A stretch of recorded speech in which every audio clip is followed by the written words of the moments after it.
ఎన్నికల సమయం దగ్గర పడుతోంది. ప్రధాన రాజకీయ పార్టీలన్నీ హోరాహోరీగా తలపడుతున్నాయి. ప్రతి వ్యూహాల్లో నిమగ్నమయ్యాయి.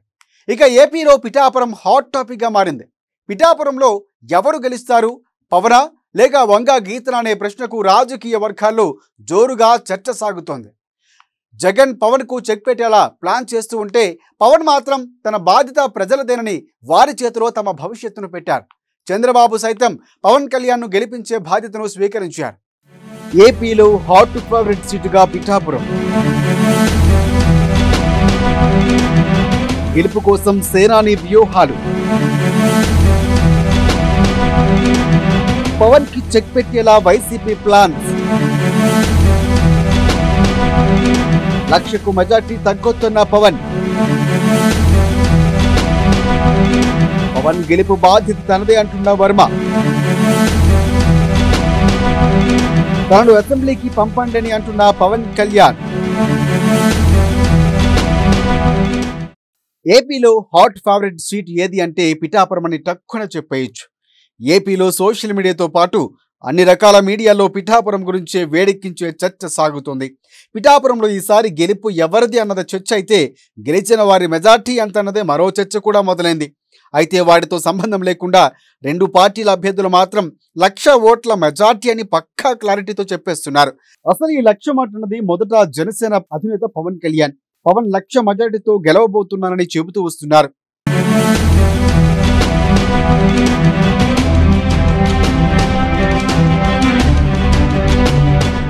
పవన్ సైతం ఇప్పుడు మెజార్టీ మాటే అంటున్నారు. ఆయన తన ఎన్నికల ప్రచార సభను పిఠాపురం నియోజకవర్గం చేబ్రోల్లో నిర్వహించారు. ఈ సందర్భంగా ఆయన మాట్లాడుతూ తనను 1,00,000 ఓట్ల మెజార్టీతో గెలిపించాలని కోరారు. అలా గెలిపిస్తారని కూడా ఆయన ధీమాను చెప్పేశారు. అయితే జనసేన లెక్కలు దానికి అనుగుణంగా పవన్తో పాటు ఆ పార్టీ వారు వేసేసుకుంటున్నారు. బలమైన కాపు సామాజిక వర్గం ఓట్లు 90,000కు పైగా చిలుకు ఉన్నాయని, దాదాపుగా దీంతో పాటు మిగిలిన సామాజిక వర్గాలు సైతం పవన్కి ఓట్లు వేస్తారని అంచనా కడుతున్నారు.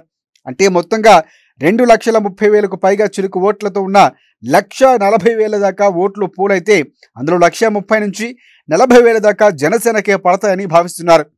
నాకు ఈ రోజున అనిపిస్తూ ఉంది, ఇంకా నేను పిఠాపురం ఎమ్మెల్యేగా ప్రమాణ స్వీకారం చేయలేదు. నాకు అది తెలుస్తుంది. మన దృష్టి వరకు ఎన్నికలు అయిపోయినాయి. ఓన్లీ థింగ్ ఈజ్ మనం ఓటు వేయడమే మిగిలింది. ఒకటే గుర్తుపెట్టుకోండి, గెలవడాలు కాదు, 1,00,000 మెజారిటీ అని చెప్పండి. 1,00,000 మెజారిటీ, 1,00,000 మెజారిటీ. కాకినాడ పార్లమెంటు దద్దరిల్లిపోవాలి.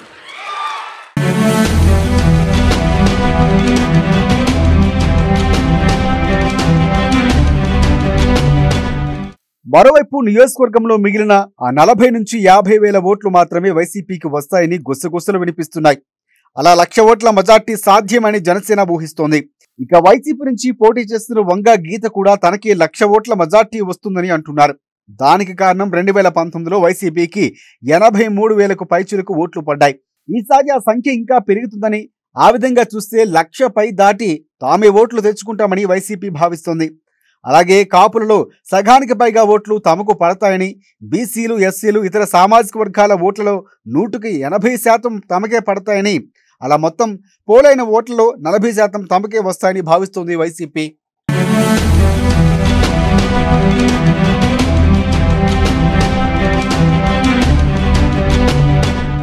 అయితే రెండు పార్టీల లెక్కలు అలా ఉంటే అసలు 1,00,000 ఓట్ల మెజార్టీ ఎవరికైనా వస్తుందా అన్నది బిగ్ క్వశ్చన్.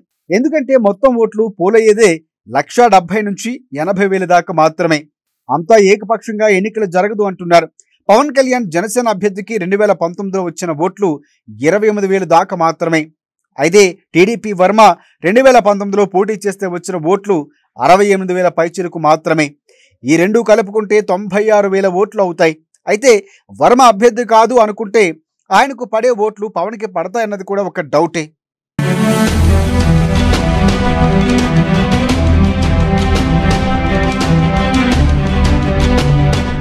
ఇక జనసేన టీడీపీ ఓట్ల సర్దుబాటు మీద కూడా ఆధారపడి ఉంటుంది. గతసారి అన్ని సీట్లతో పాటుగా పిఠాపురం ఉంది. ఇప్పుడు టీడీపీ అధినాయకత్వం ఎంతవరకు ఫోకస్ చేస్తుందో తెలియదు, కానీ వైసీపీ హైకమాండ్ మాత్రం ఫుల్ అటెన్షన్ పెట్టేస్తుంది. దాంతోపాటు పొత్తుల వల్ల పడే ఓట్లు పడతాయా తగ్గుతాయన్నది చూడాలని కూడా అంటున్నారు. ఇలా చాలా లెక్కలు బేరేజు వేసుకుంటున్నప్పుడు ఎవరికి 1,00,000 ఓట్ల మెజార్టీ అయితే రాదు అని అంటున్నారు.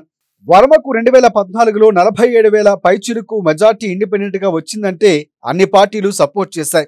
ఒక పార్టీ గుర్తు మీద వెళ్ళినప్పుడు ఆ ఓట్లు పరిమితంగా ఉంటాయి, ఇంకా చాలా అంశాలు తోడవుతాయి. ఈ నేపథ్యంలో పవన్ మీద వెల్లువల అభిమానం కురిసిన ఆయనకు వచ్చే మెజార్టీ వర్మకు వచ్చిన మెజార్టీకి ఎంతో కొంత దాటినా అది గ్రాండ్ సక్సెస్ అనుకోవాలని అంటున్నారు.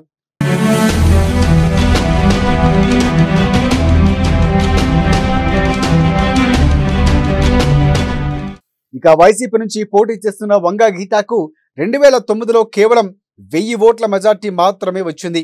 ఇప్పుడు దానికి 100 రెట్లు మెజార్టీ ఆమె ఆశిస్తున్నారు. పవన్ కాదు అనుకుంటే, గీత అందుబాటులో ఉంటే నేత అవుతారు అనుకుంటే మాత్రం ఆమెకు టఫ్ ఫైట్ వచ్చే మెజార్టీ 10 నుంచి 15,000 మధ్య ఉండవచ్చు అంటున్నారు. అంతే తప్ప 1,00,000 మెజార్టీ ఎటు రాదు అన్నది గ్రౌండ్ రిపోర్ట్లో తెలుస్తోంది.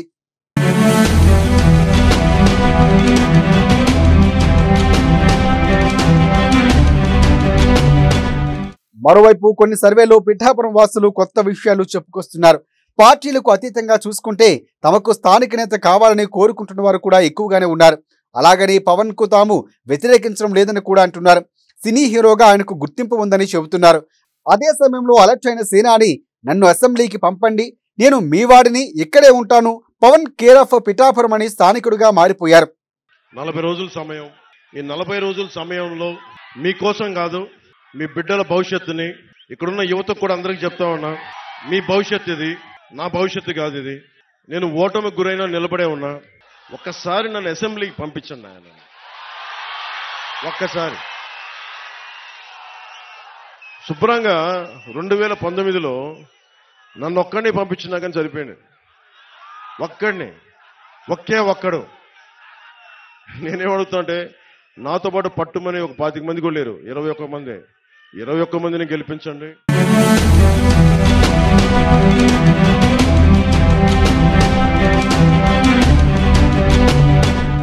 అదే సమయంలో పవన్ విజిటింగ్ లీడర్ అనే టాక్ ను కూడా వైసీపీ ప్రచారం చేస్తోంది.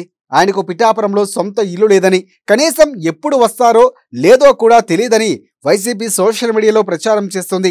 ఈ సమస్య పవన్ కు ఒక్కడికే కాదు, ఏ నియోజకవర్గంలో అయినా ఈ సమస్య ఉంది.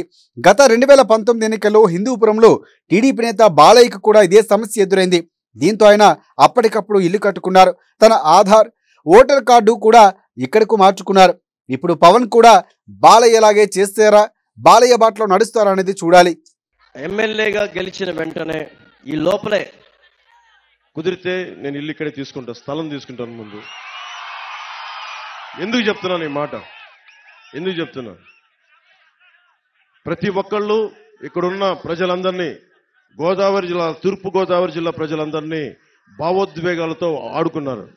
నేను ఆడుకునే వ్యక్తిని కాదు, మీ భావోద్వేగాలను గౌరవించే వ్యక్తి. నేను నిలబడతాను ఇక్కడే. తూర్పుగోదావరి జిల్లా పిఠాపురం కేంద్రంగా చేసుకునే రాజకీయాన్ని నడుపుతాం. మరోవైపు వైసీపీ బాస్ పవన్ కి చెక్ పెట్టేలా వ్యూహాలు గీస్తూ ఉంటే చంద్రబాబు సైతం పవన్ గెలుపు బాధ్యతను భుజాలపై వేసుకున్నారు. పిఠాపురం టీడీపీ నేతగా కొనసాగుతున్న వర్మ మొదట్లో కొంత అలిగినప్పటికీ అధికారంలోకి వచ్చిన తర్వాత న్యాయం చేస్తానని, ఎమ్మెల్సీ పదవి ఇస్తానని హామీ ఇవ్వడంతో పవన్ ను గెలిపించేందుకు ఆయన అంగీకరించారు. వర్మ సైతం పవన్ ను గెలిపిస్తానని హామీ ఇచ్చారు. దానికి అనుగుణంగానే తన అనుచరులతో మంతనాలు సాగిస్తూ 3 పార్టీలు సమన్వయం చేసుకుంటూ వెళుతున్నారు. అలాగే 2014 ఎన్నికల్లో బొబ్బిలి నియోజకవర్గం నుంచి వైసీపీ తరఫున గెలిచి టీడీపీలోకి చేరి మంత్రి అయిన సుజయ కృష్ణ రంగారావు ప్రస్తుతం టీడీపీ తరఫున బొబ్బిలి నియోజకవర్గం నుంచి పోటీ పడుతున్నారు. మనకి రాష్ట్రంలో 175 సీట్లు ఉన్నాయి. మరి జనసేన వారికి 21 సీట్లు ఉన్నాయి. మన 144 ఉన్నాయి. మన 144 సీట్లు పవన్ కళ్యాణ్ గారి భుజాల మీద. అదేవిధంగా 21 సీట్లలో మన తెలుగుదేశం పార్టీ, మన చంద్రబాబు నాయుడు గారు, మన పవన్ కళ్యాణ్ గారి యొక్క అభ్యర్థులందరినీ గెలిపించవలసిన బాధ్యత కూడా మనందరి మీద ఉందని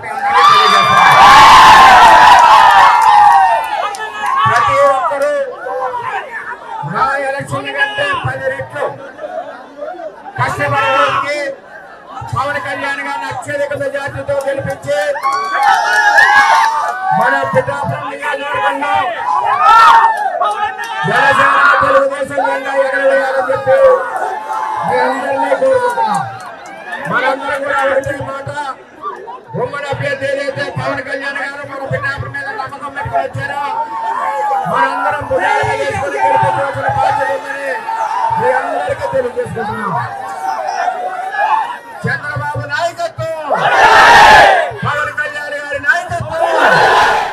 సుజయ్ కృష్ణకు కూడా పవన్ గెలుపు బాధ్యతను చంద్రబాబు అప్పచెప్పారు. వారే కాకుండా జిల్లా స్థాయిలో పదవుల్లో రాణించిన నాయకులకు కూడా వార్డుల వారీగా బాధ్యతలు అప్పచెప్పేశారు. తాజాగా పిఠాపురం వచ్చిన పవన్ కళ్యాణ్ శక్తి పీఠాలను సందర్శించడమే కాకుండా శ్రీపాద శ్రీవల్లభ క్షేత్రాన్ని కూడా దర్శించుకున్నారు. ముందుగా వర్మ తల్లి నుంచి ఆశీర్వాదం తీసుకున్నారు పవన్. వర్మ పనిచేస్తే పవన్ కళ్యాణ్ కు ఊహించని రీతిలో మెజార్టీ వస్తుందని కూటమి నాయకులు భావిస్తున్నారు. దానికి అనుగుణంగానే ఇండిపెండెంట్ గా పోటీ చేసి విజయం సాధించిన వర్మ ఆ సమయంలో ఎటువంటి వ్యూహాలను అమలు చేశారో తెలుసుకుని వాటిని తిరిగి పవన్ కళ్యాణ్ గెలుపు కోసం అమలు చేయబోతున్నారు. కాకపోతే అప్పటికి ఇప్పటికీ మారిన పరిస్థితుల్లో బేరేజు వేసుకుంటున్నారు.